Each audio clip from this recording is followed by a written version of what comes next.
Ömrü başa çatır, dolmuşam yaşa. Özümü mən sənə sevdirəmədim. Yüz tərif desəm də o gözə qaşa. Özümü mən sənə sevdirəmədim. Gündə 100 naz ettin, dözdüm nazına. Cavab az oldu, dözdüm azına. Bax necə qıydın ömrümün bahar yazına. Sənin yolunda yandım, özümü itirdim.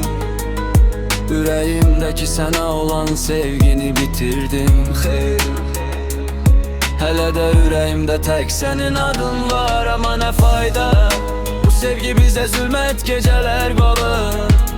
Bax indi hər səhər pəncərəmdən günəş doğur. Amma sənsiz olan bu dünya mənə çox soyuqdur. Gözləyirəm hələ də, bəlkə qapım döyülər. Göz yaşlarım bu yollarda sənə doğru tökülər. Niyə belə oldu, niyə biz ayrı düşdük? Sevgi yolunda gedərkən biz uçuruma düşdük.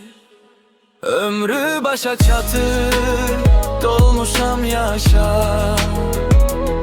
Özümü mən sənə sevdirəmədim.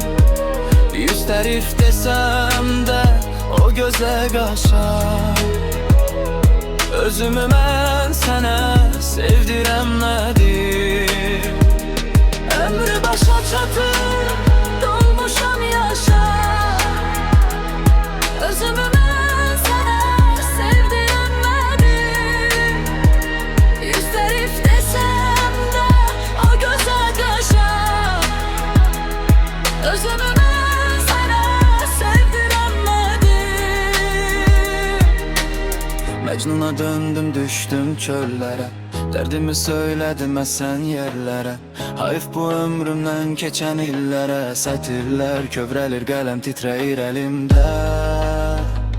Tək bir xatirən qalıb o da dilimdə. Mən səni sevdim, sən isə qəlbinlə sustum. Bu nağıl bitdi, sən sonuncu fəsil oldun. Özümün hər nazına dözdüm azına. Ömrümün baharına o gözə qaşa.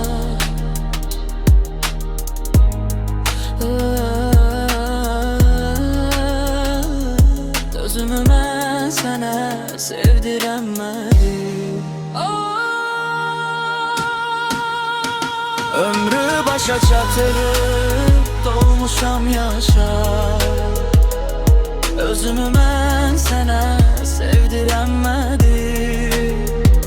Yüz tərif desəm də o gözə qaşa. Özümü mən sənə sevdirəmədim.